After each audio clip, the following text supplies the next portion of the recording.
What's going on, everyone? Welcome back to the Scale News Update. If you're not familiar with the show, this is where we talk about the news topics that happened over the last week regarding the scale world of RC. If you enjoy these videos, make sure to hit the like button before you leave. Subscribe if you're not already, hit the notification bell so you see the videos as soon as they get uploaded every Tuesday.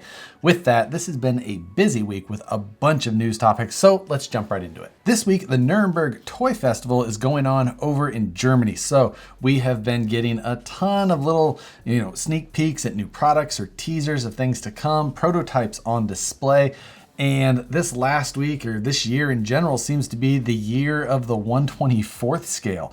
Admittedly, 1/24 scale, not normally the area that I'm drawn to the most. But if you are a 1/24 scale fan, this was your week. The first one was one that we talked about last week that had a little bit of a tease. And I had heard in advance that this likely wasn't a 1/10 scale release from Kyosho, and it definitely was not. Instead, it was two new four-wheel drive Mini Zs on a new platform. The Mini Z didn't really have an off-road 4x4 category before, but now we've got two options. One is a 1/24 scale Toyota 4Runner, and then the other one is basically the same platform, but with a little bit larger body on it, and they're calling it 1/18 scale, but pretty sure it's pretty much the exact same platform underneath still. That 1/18 scale is called a Suzuki Jimny. Now the Mini Zs are highly detailed, fairly realistic, hard body, capable of dropping LEDs in them. They do run off AA batteries rather than like a regular LiPo pack or anything like that, however, which, I think you can do a conversion, but would be nice if they were a LiPo ready setup right out of the box.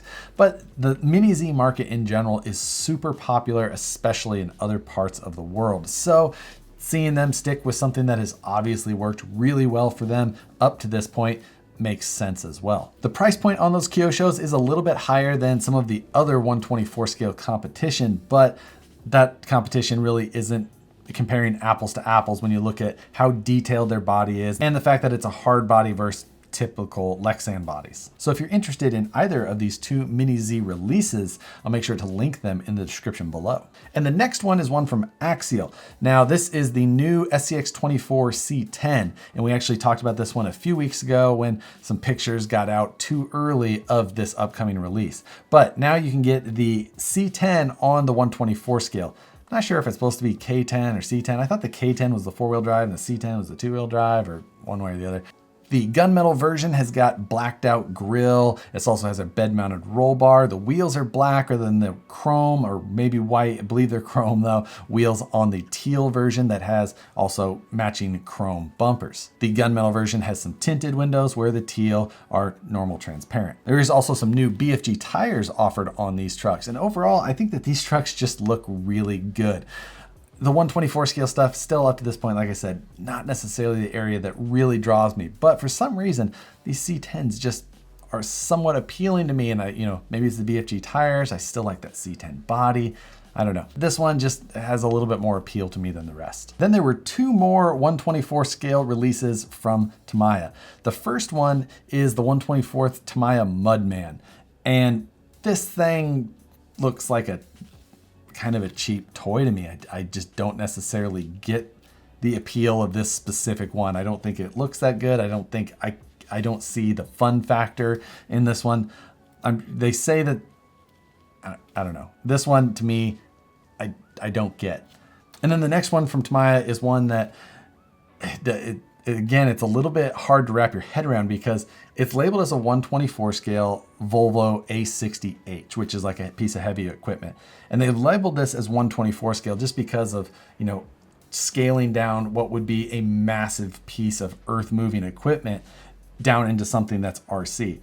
So this is not a 1/24 scale compared to other 1/24 scales. This is just taking the previous Kong head 6x6, which was labeled as a 1/18 scale, although both of these are going to be in the 1/10 scale category on Tamiya's website. And if that couldn't be more confusing, I have no idea what is. But the long and short of it is they're taking their old 6x6 platform, molding it in yellow, putting this piece of heavy equipment on it, and there you go. I think that both of those releases from Tamiya being lumped into a 1/24 scale designation, neither of them make a lot of sense to me. But am I totally wrong on this? Like, if you're a 1/24 scale fan, Are either of these of interest of you? It's specifically to fill your 124 scale, wants and desires. The whole scale topic in what is 1/10 scale and what is 1/18, what is 1/24 in RC is so convoluted. I get how they actually want to take and say, oh, well, this would be a big piece of equipment, so it's closer to like a 124 scale model of it. But they're the only ones that actually do that, it seems. So it seems like they're just completely breaking what is a poorly defined rationalization of what scale is and just throwing that out the window, leaving everybody more confused than they already were. But Tamiya does Tamiya things, and if you like Tamiya things, then Tamiya's got things that you can buy. But to make up for these two oddball 124 scale releases, they were showing a prototype version of their new 1/14 scale 8x4 tow truck, and this thing was bad. The whole semi area of RC is really a crazy little area that's super scale and has a lot of things. And I just looked at it and they're kind of cool, but not something I ever really had a huge desire to get into. But this new thing with the whole tow truck bed and the boom on it, super detailed, just a cool style overall. This thing just looks good. Again, on the display at the Toy Fair, it showed prototype model, so who knows where we could actually see or if we could see, but normally they're not bringing too many things out like this unless we're going to see it. So fingers crossed. I would love to see what this thing is, but I am slightly scared to see what they're going to ask for this, as their semi models that they already have can run a pretty hefty price tag. But with the huge amount of detailed parts that this thing could have, definitely one I'm going to keep an eye out for. And the last release we saw from the Toy Fair was one from FTX, and this is called the High Rock. Now, FTX isn't one that we see as often here in the US, but it is something that's more popular in other parts of the world. This release from them is a scale truck with a forward-mounted motor, transmission, transfer case setup type deal. The motor does sit really high up by the front servo, but it is still forward.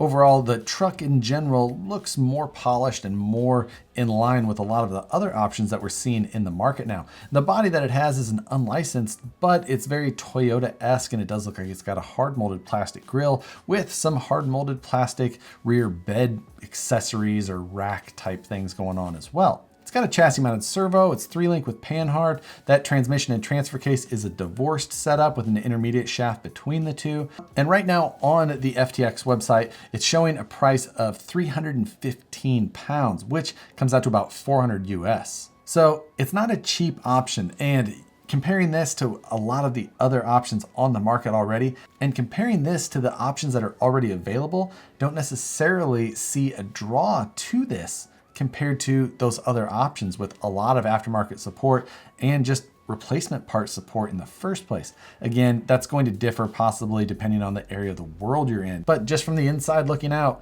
I don't see this thing making a splash at all in the US. And that's all of the news from the Toy Fair. Now we can get into the other news for the week. Tickets for Proline by the Fire opened up this week. So if you're looking to go to a really nice event out here on the West Coast, this is definitely one I would suggest. They are limiting the number of tickets that are available this year. So jump in, get those if you'd like. The event is May 15th and 16th at Horseman's Park near Apple Valley, California. Tickets are $75 for adults, $35 for kids, seniors, or veterans. So like I said, I'll link to those tickets in the description below. You can go there, check those out through Proline's website. Or if you're looking for more information on the event itself, I'll make sure to link to the Facebook event page in the description below as well. And speaking of event news, we've got more information available now on Axial Fest, both Axial Fest Badlands and Axial Fest West. You can go to theaxialfest.com and purchase tickets for either event. When you go to theaxialfest.com, it takes you to Horizon's webpage, and you can click through there to find information for either event, including the venue, the dates, actual tickets themselves. Tickets for Axial Fest are available $60 for adults, $30 for kids. And just about any other information that you need about Axial Fest is going to be able to be found on those pages. Hopefully you can find all of the rules, or just remember it's an Axial customer appreciation event. They're going to require you to be using a vehicle that is at least in some way an Axial. So remember that.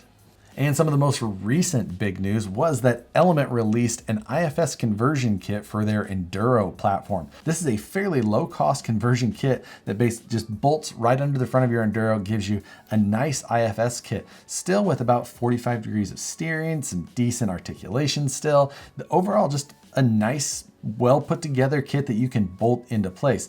It's also said to be able to bolt into SCX 10.2 platforms with just a little bit of additional 3D printing, which they are supplying those 3D print files for free. So if you have an SCX 10.2 and you want to throw this under there, should be pretty straightforward. But if you're an Element owner and you've been itching to build some sort of IFS vehicle, here's an easy option for you, which makes for a super easy question this week. And what would your ideal vehicle be to model after using this IFS kit from Element? Another release that I saw today was from Dinky RC, and they've got some new custom styled panels available for the Axial RR10 Bomber. These have kind of a cool style with an almost T-top design, but with some hexagon cutouts that inlay from the backside.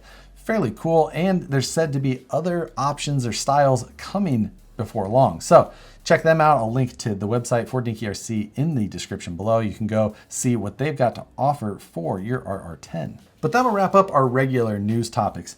Later this week, however, I do have another episode of Flip That Truck coming up, as I did pick up my next vehicle, which is in this box that I hope to open here very shortly. Some of you guys who watch social media closely probably know the vehicle that's in that box. But for those of you who don't, hopefully I'll have that video up in the next couple of days. But that's going to wrap up the Scale News update for this week. I appreciate all of you guys watching. I hope you have an awesome rest of the week. Hit the like button before you leave. Subscribe if you're not already. Hit the notification bell so you see the videos as soon as they get uploaded. Once again, thanks for watching, and we'll see you on the next one.